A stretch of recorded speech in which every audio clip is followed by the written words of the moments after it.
In 1 Corinthians chapter 10, the Apostle Paul draws lessons from the wilderness wandering. And he speaks in verse 4 about a spiritual rock that accompanied the people. And then he adds, and that rock was Christ. I have heard people stumble over this obviously allegorical interpretation. But here's the point. Paul doesn't invent it. He actually has this interpretation to a degree from the Pentateuch itself. When we read back in Deuteronomy, in chapter 32, which contains a wonderful poem by Moses, Moses here describes the Lord, our God, in verse 4 in this way: He is the rock, His works are perfect. And a little later in the same poem, he compares this rock with the idols, the gods of other gods. In verses 30 and 31, their rock is not like our rock. So this allegorical interpretation is found in the poetical section of the Pentateuch itself. What is significant, of course, is that Paul then underlines this rock, the Lord, Yahweh, was Christ. Welcome to another tidbit, the second in the series of the book of Deuteronomy, which we are studying this particular quarter, the last quarter of 2021. Let's move back to the beginning of Deuteronomy. This is how the book opens. These are the words Moses spoke to all Israel. These are the words in Hebrew, ha-devarim. Now, going back to the end of Numbers, the book that precedes Deuteronomy, you have this as the last sentence. These are the commands and regulations. In Hebrew, mitzvot, hamishpatim. And there is a significant difference between these two sentences. The sentences are alike, and that points out the difference. Now, Moses is not simply giving the law.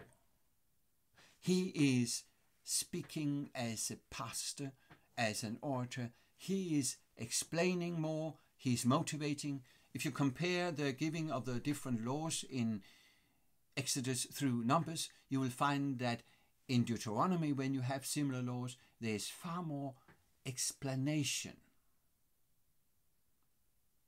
So let's take a look at Deuteronomy in the context of the Pentateuch, the 5 books attributed to Moses. In Deuteronomy, when Moses retells the story, he begins with the Exodus, not with the patriarchal narratives from Genesis. Nevertheless, there are strong similarities in some ways between Genesis and Deuteronomy.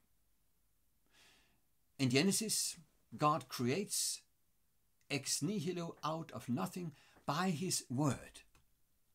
And that particular word of God has a unique significance also in the book of Deuteronomy.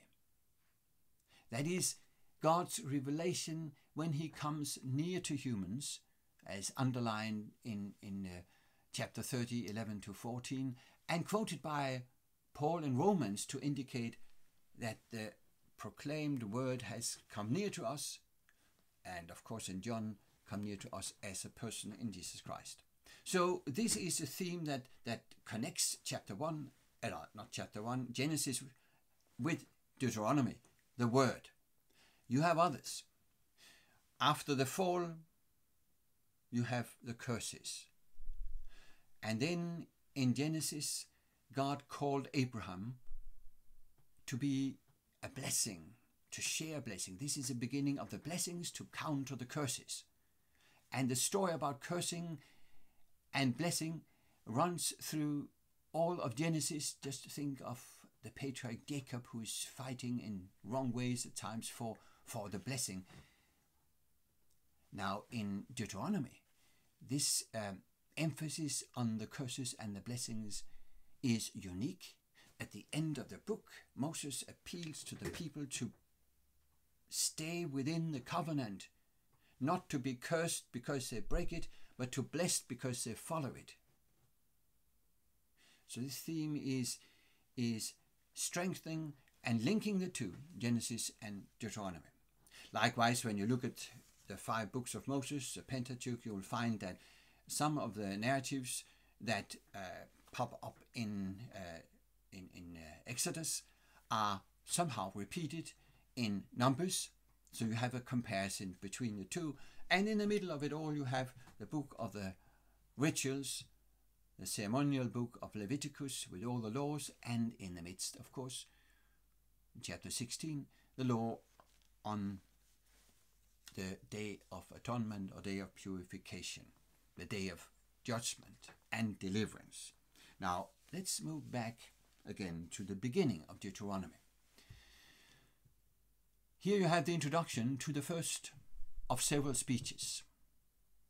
And as you go through Deuteronomy, you'll find that there are these speeches with short historical frameworks explaining a little about when and how. The first of Moses' speeches you find in 1 verse 6 to 4 verse 14. Then you have the second speech, which is a long one, from chapter 5 to the end of chapter 26, and then also chapter 28. I see chapter 27 as an insert for redactional reasons. You have then the third speech, which is a kind of appeal in the sense of presenting the curses and the blessings in chapters 29 and 30. And then you have 2 poetical sections rounding off the book. Moses' song in chapter 32, as we already have seen quoted from, and his blessing, his prophetic blessing of the tribes in chapter 33. Matching, by the way, the prophetic blessing given by the patriarch Jacob at the end of Genesis in Genesis 49. Let's look at the beginning. We read the first verse. These are the words Moses spoke to all Israel in the desert east of Jordan. And then you have a number of names. And in verse 2 you are led also to mentioning Kadesh-Barnea. It is difficult sometimes for modern readers to recognize and know about all these names. In my Danish version, I have put up a list with complete explanation of every of these names, places or persons in the book of Deuteronomy, but for the English listeners, you have to find your way through. But then in the middle, in verse 3, you have, in the 40th year, on the first day of the 11th month, Moses proclaimed to the Israelites all that the Lord had commanded him.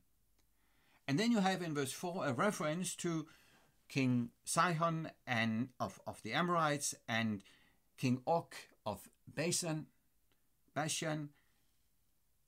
And in verse 5, you go back, east of Jordan, Moses began to expound this law.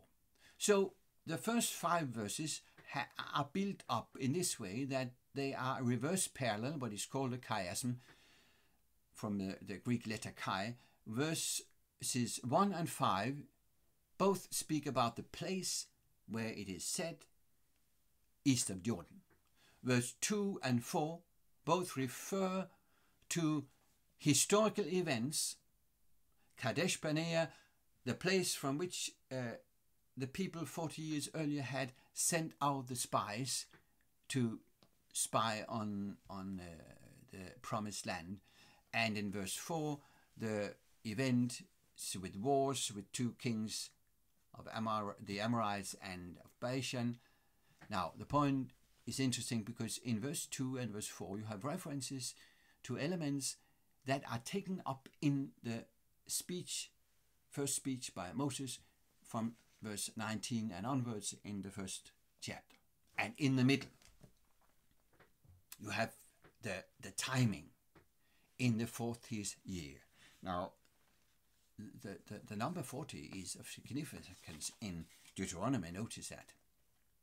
For 40 days it rained during the flood. In 40 days, or for 40 days, Moses spent time with God on the mountain. And now here you have a prophetic significance. The spies had been 40 days in the promised land, and because the people did not trust God to help them conquer the land, they were to wander around for 40 years. And you have now come to the end of this prophetic period. That is, you have come to the beginning of the fulfillment of the promise. And that would happen if only the people would keep to the covenant. And that is our theme for the next tidbit and our next week's study. Thank you for listening to this tidbit from Deuteronomy.